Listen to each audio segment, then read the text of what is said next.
Hey babe, I'm Brooke Jean, licensed therapist, coach, mama, and your straight talking guide to ditching the pressure and living a life unperfected. I've coached some of the top C suite women in America, women leading billion-dollar companies while secretly falling apart. I've been her. I blend psychology, neuroscience, and energetics with lived experience to help high achieving women actually heal so that they can access their infinite energy, creativity, and vitality. If you're a perfection obsessed woman who's checked every damn box, career, family, house, 401k, but still feels low key dead inside, you're in the right place. Here, we rip off the good girl mask, call out the BS, and build a life that actually feels like yours. We talk healing, we talk revealing, we talk rising, and we do it raw, real, and unfiltered. This is the Unperfected Pod. Hello, beautiful mama. Welcome back to the Unperfected Pod. I'm Brooke Jean, your host, and I am so happy and grateful you are here. I am coming to you fresh at the tail end of fall break, which means Chloe was out of school.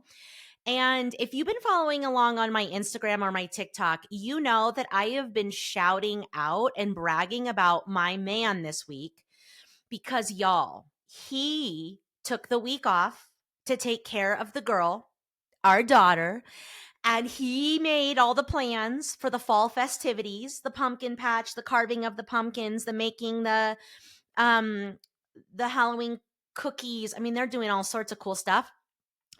And then last night I walked after we had like the pumpkin patch that he planned and paid for and just told me to show up, which is like what normally we do as moms, and we just tell the dads. We went to the pumpkin patch, we carved our pumpkins, we did the whole thing. And then last night, y'all, I walked upstairs, and when I tell you, make sure there's no kids, my nips were so hard because he had washed the sheets, washed the bedding, made the bed, and he makes the bed like crispy and crunchy. Let's just be honest, guys. I'm not a good cleaner, okay? I cut corners, I get overstimulated, I start sweating, I start cursing. Literally, like, I have been demoted from washing the bed sheets because there was one time a long time ago that I went to put a California King sheet on a mattress and literally had the world's biggest adult meltdown, unapologetically. So anyways, I walk upstairs and that's done. And I was just like, oh my God, like this week, he has just like handled everything so I can work. And we've worked really hard in the last 22 years to get to this point. And we don't have a perfect marriage and we don't have a perfect relationship and nothing is perfect. But I want to celebrate the wins. Like I felt so taken care of, and I still feel so taken care of this week. So I wanted to share that because I know sometimes as a working mom, when the kids are out of school, we feel like it all falls on us, right? Where are the kids going to go? Are they brushing their teeth? Who are they playing with? How are we going to get to soccer? How am I still going to see my clients? How am I going to manage all of this? And we forget that we've got to communicate. We've got to ask our partners for what we need because they don't always read the room. No offense to the men.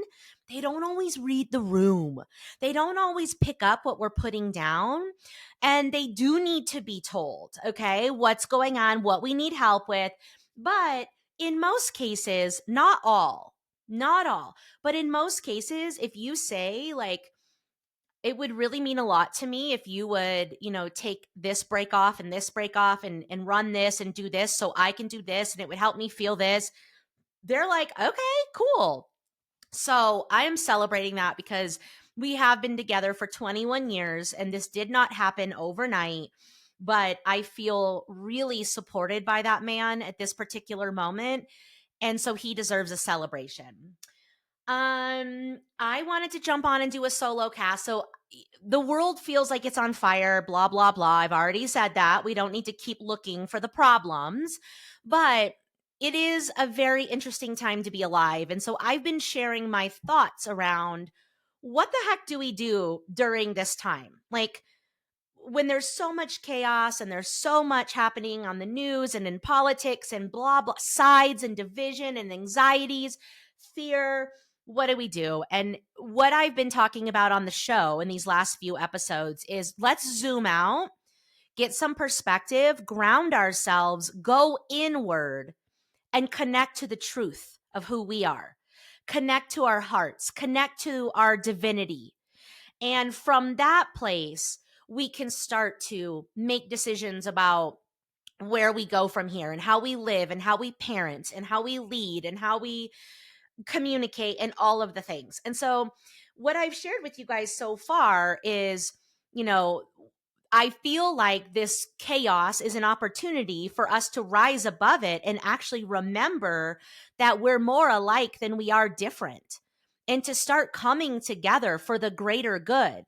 But in doing that, we got to clean up our individual side of the street. We got to get healthy because so many people are responding to the state of the world from their woundedness, from their protective parts, from their ego, their fear, their anxiety, which is totally normal and understandable, but it's not going to yield us a different outcome that is in alignment with peace, harmony, evolution, growth, love, all the things that I know you want to see in this world as you pass it down to your kids and your grandkids. So, the last solo cast that I did, I think it was 2 ago, I talked about ways to connect to the divinity within, ways to remember who you are, to open your heart, right? And today I wanted to drop in a teaching that has absolutely changed my life. So I have been in mentorship with Sam Skelly for 2 years now. And this is a teaching that I got from her and her spiritual mentor, Raina, who is literally like one of a kind. I call her an alien only because she's just like so spiritual and rare and unique and wise and like blows me away anytime I get to exchange energy with her. She was one of the main teachers at the Advanced Energetics retreat that I went to earlier in the year, and she used to pop in once a month to the mastermind that I'm a part of with Sam Skelly. And this teaching has really helped me just simmer the F down about everything in life. So if you're a perfectionist, if you're a type A, you tend to struggle with control. And there's a really good reason that we want to control things. It's because we want to predict them. We want to know that we're going to be safe. If we just do this, we can know it's going to go well. If we just try harder, if we just perfect it one more time, if we just make sure, if we just check, and double check, all will be well in the world. And that gets really sticky when you're trying to manage all the potential outcomes and get in front of them to save yourself in life, in your marriage, in your leadership, on your team, in your business, with your children and your parenthood and your motherhood. Like, it's too much. And a specific, like, unique struggle that I'm having. And so, where are my middle aged women? I'm 44 years old. And I have all of these symptoms that come and go. And because of the internet and all of the access to just a ridiculous amount of information, guys, on any given day, I could literally self-diagnose myself with so many things. Like, I made a reel about it the other day. I was like, in the last 24 hours, I thought that I had perimenopause, histamine intolerance, leaky gut, depression, bipolar disorder, and ADHD. And I do not take those things lightly. I am a freaking therapist, guys. But I'm dead ass when I say the symptoms that I manage day to day in my mind, body, and spirit are wild. And I have spent a lot of time trying to get to the bottom of my suffering. And I sit with people as they're getting to the bottom of their suffering. And while I think some things absolutely need a diagnosis and a treatment plan, there is just no getting around that. For somebody like me who's like, yeah, I've definitely struggled with my mental health since I was a teenager. I'm definitely uh like I have adopted bad and unhealthy coping skills that I've had to recover from and heal from.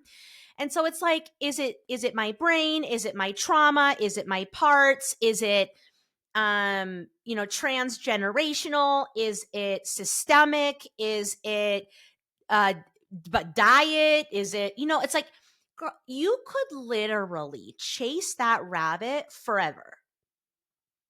And there's nothing wrong with doing that, by the way. I have just decided recently that for me, I am going to fully integrate this teaching that I want to share with you guys today, which is this. Instead of getting to the bottom of your suffering, your pain, like, what is it? I need a name for it. I need a diagnose. I need a treatment. I need a da da da. I'm working on meeting the arising as it arises. I'm going to say that again. The teaching is this: meet the arising as it arises. So, what the heck does that actually mean?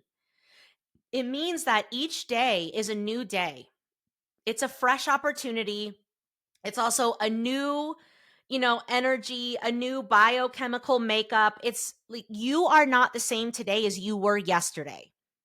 We are always growing new brain cells. We are reprogramming ourselves. We are liberating stuck emotion. We are healing. We are learning. We are growing. Like, you are always changing, my love. And that is actually a really beautiful thing. And because of that, I can't totally predict what I'm going to feel like tomorrow morning. And I don't know if I feel flat, if I feel low energy, low mood. I don't know anymore if that's because of the hormonal shifts I'm going through at middle age, or the mental health stuff, or neurodivergence, or diet and exercise. I don't know. I don't know.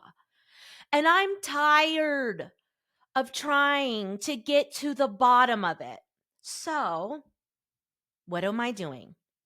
I'm meeting the arising as it arises. And what that means is, number one, I need to become an observer of my mind, body, and spirit, which any mindfulness practice is going to help you become an observer. And I make sure that I can see things from my, what they call an IFS self. I call it the inner CEO. The spiritual community calls it the higher self. I make sure that I can zoom out and I can observe things, thoughts, feelings, behaviors, patterns, reactions, all the things that I do. I can observe them as an observer, a non-judgmental observer from my CEO.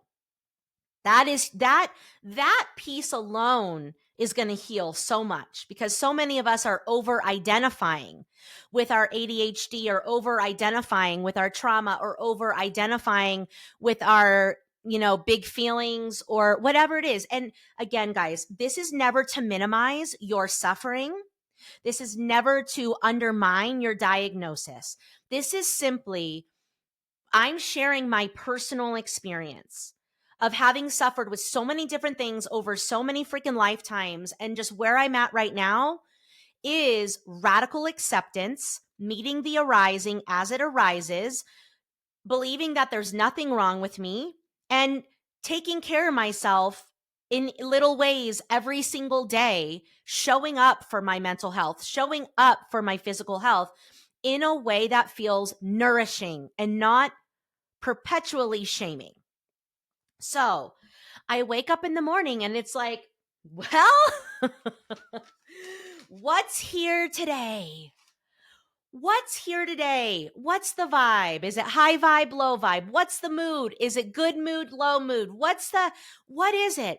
And instead of trying to force it and fix it and all of that, it's just like, I am learning, you guys, to meet myself where I'm at, with love, with compassion, with grace. And then I kind of take it minute by minute from there, right? So I wake up, if I'm in a low mood and I have low energy, I'm going to go slower. I'm going to have a slow morning. I'm going to have a longer meditation or breath work. It's going to involve, instead of activation, meeting myself where I'm at. I'm going to stretch instead of exercise. And I'm just going to have no judgment about it. I'm going to try to nourish my body with vitamins and juice if I can. Or if I'm really struggling, I might have a coffee and a cookie. I'm not going to have a judgment about it. What I've learned, you guys, is that when I meet the arising as it arises, and I meet it with self-compassion, self-love, and grace, I actually end up coming out of it sooner. So if I'm having a flat day, a low day, then I meet myself there with love and kindness. What I notice is that about 10 or 11 a.m., I start to come out of it. And then I might go for a little walk, and that might boost me a little bit more. But what I used to do, you guys, is completely ignore my state and push and push and push and push and push and literally generate fake energy to push harder. And then I was just further depleting myself. And we have to understand that, like, moment by moment, things can change for us. So just because I'm having a hard morning doesn't mean it's going to be a bad day. Just because I'm having a bad week doesn't make it a shitty month. Just because I'm having a hard month doesn't mean I have a bad life. That is huge. And that is a critical part of meeting the arising as it arises. So it's like I'm always available for the blessings and the crunchy stuff. I'm available. If there's a trigger, there could still be an epic thing that happens later today.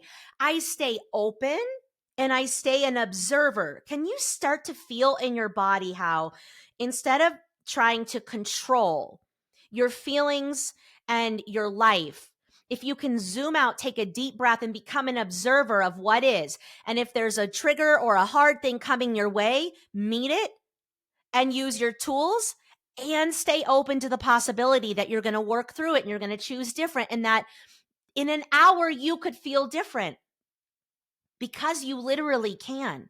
How many of you have started out having a really good day and then something triggering happened and you threw out the whole day and you made it a bad day? How many of you have had a bad season in business and you threw it out and said, I guess I'm not meant for this? How many of you have had a bad season in marriage and said, screw it, let's get divorced? We are tossing out the possibility of good, of enoughness, of goldenness, because we're hitting a crunch. But instead, why don't we build a better surfboard to ride the waves? Here comes some anxiety. Let me ride that wave because now I'm available for joy this afternoon. Here comes some self-doubt. Let me ride that wave because later I'm going to feel more courageous. If I look at all of the therapies I've tried, the medications I've taken, the interventions, the self-growth, the personal growth, the spiritual growth, all of it, and I will always be on that journey because I love it. When I look at, like, what are some of the key things that actually changed my life? Building a better surfboard is one of them. Instead of controlling how I feel and all of the outcomes and trying to avoid triggers and avoid pain and avoid suffering, instead, I'm like, girl, I got a tool belt the size of a motorhome. What do you got for me, Day? Bring it. And just because a hard thing happens, also the most extraordinary thing can happen later today. I believe that. I believe there is always, everything is a lesson or a blessing. It's either teaching you and mirroring something in you that you're ready to, like, really integrate in your evolution and growth, or it's just moving you forward. And so if we don't place any meaning on hard things, any meaning on our struggle, and we don't make it mean, oh, because I have depression, I can't be successful, or because I'm having, a disconnected period in my marriage, it's not meant to be, or because I'm whatever story you're telling yourself, whatever meaning you're placing on that is what's actually keeping you stuck. But I'm just this vessel that's kind of open for all of it. And my vessel is sturdy. I also recorded an episode a while ago on like the task right now is to be sturdy as hell. Because all of this noise is coming at us, all of this change, all of this conflict. It's like, why don't you just root down, ground yourself, connect to the earth, open your heart, open your spirit, and be sturdy as hell? Because the more sturdy I am, I can meet the arising as it arises. Are you guys with me so far? So, meet the arising as it arises really just means be present, pay attention, and stay in the moment. If this moment is hard, babe, get out of the story, drop out of your thoughts, and work through it. But please don't throw out your day. Please don't throw out your business. Please don't throw out your marriage. Please don't throw out your dreams because you're going through a crunch. That crunch is teaching you something valuable for the next level. But the hardest part about meeting the arising as it arises is staying in the present moment. We love to ruminate on the things that have happened, and we love to anticipate what we think is coming. And that isn't really serving us. Like, you can ruminate. I teach my clients, give yourself a timer. And if you want to ruminate on how you did in that presentation, give yourself, 5 minutes to do it. Give yourself 5 minutes to do it. What could I have done better? Write it down. And then your timer goes off and you're done. And you take the lesson, you take the growth opportunity, and you move on with your day. Other than that, let's be present. In this very moment, I feel okay. Perfect. In this very moment, I feel anxious. Let me breathe. In this very moment, I feel excited. Let me take action. In this very moment, I have a lot of self-doubt coming up. Let me do this. So when I say build a stronger surfboard, what I mean is your tool belt. Because if I have the tools to manage anxiety, and I have the tools to manage the perfectionist in me, and I have the tools to work through depression, and I have the tools to work through unworthiness, and I have the tools to work through fear, then what is there to fear anyway? I have what I need to manage things minute by minute, hour by hour, day by day. That has actually given me so much relief, you guys. So I don't know anymore if it's neurodivergence or mental health. I'm just meeting the arising as it arises. Now, I might get curious in a month or 6 months or a year, and I might want to get some different testing and get a diagnosis and get a treatment plan. But right now, that's overwhelming to me. Right now, I just want to meet myself from a place of enoughness. And that's what I want for you. It's enough. You have what it takes. You're special. You're rare. You're gonna be okay. No one feels good all the time, guys. We have waves of emotion. Some are pleasant, some are unpleasant. But you have what it takes to ride those waves. That's what I'm trying to impart on you. And so, of course, I do a lot of things to help myself feel better, but I'm no longer trying to control it. If I wake up and I'm feeling flat, I go slower.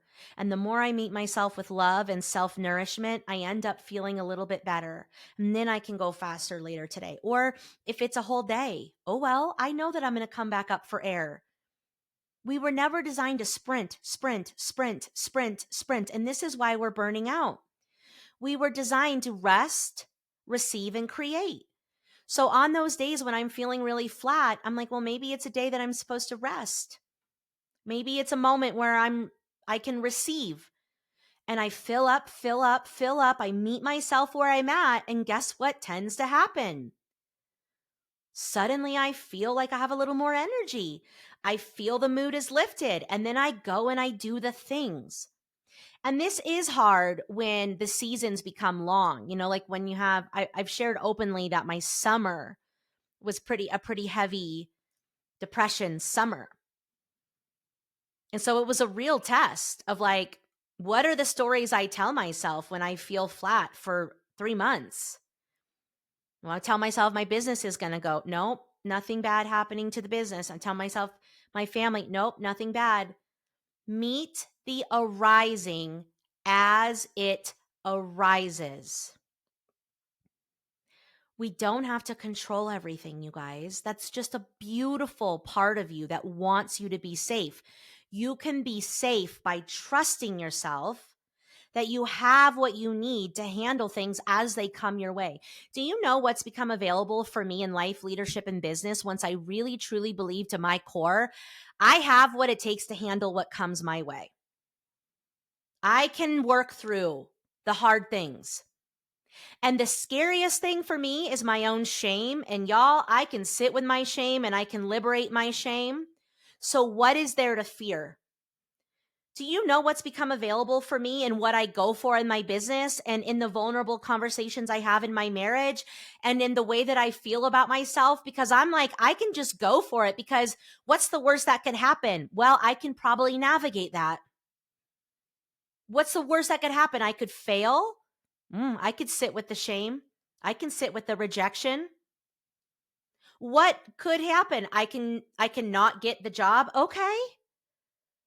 So learning to meet the arising as it arises is really just this beautiful spiritual mindfulness practice that allows you to be in the present moment and learn to trust yourself that you can handle what is coming for you and that you are also available for a miracle in the very next step. And it is not to spiritually bypass your hard stuff. It is actually a tool to help you navigate the hard stuff. I still use my therapeutic tools. I still manage my monkey mind. I still do identity work and parts work, and I manage my parts. I still do all of the somatic work, and I move emotions out of my body. I still use all the tools. That's part of building the boat, building the surfboard. But the key here is like, because I've built the boat, it doesn't matter the size of the waves. And in not predicting the waves, which we know deep in our spirit, we actually have no effing control over, I find so much liberation. I can call so much back to me. So that's why I'm sharing this teaching. It's not to say, oh, your depression is no big deal. Don't get on meds. Girl, take your meds. It's not to say ADHD is no big deal. I see how that affects people's ability to navigate life and to do things that they want to do. It's not to minimize any of your trauma, your pain, your suffering, or your child or your families. It's that in all of that, I have found a couple of things along the way that have actually provided relief. And building a stronger boat versus trying to control the waves is one of them. So meet the arising as it arises. Be here now. And if there's something that's coming up, manage it. But then be available for the next hour to be different. And if some joy comes up, ride that wave. And if some ease comes up, ride that wave. And then a crunchy thing comes up. All right, here's where I need a tool. Meet the arising as it arises. I don't know what's going to happen today, tomorrow, the next day. But if I trust myself that I can ride the waves through anything, well, then I'm kind of available for it all. All the blessings, all the lessons, all the hard, all of the easy, all of it. And I think that that's when things start to get really good in our lives, not because we have no hard things, but because we trust ourselves implicitly to navigate through it like the queen that we are. All right, my love, I hope there was a little nugget in there that you can take with you and put in your back pocket and weave into your world. Meet the arising as it arises. You got this. I love you. Bye. Hey, boo, if you made it this far, I know you're serious about healing, revealing, and rising, living a life unperfected. Just by showing up, you're telling the universe, I matter. I'm ready. so don't be surprised if things start shifting in your favor. If this episode moved you, do me a favor, rate and review the podcast on Apple or Spotify.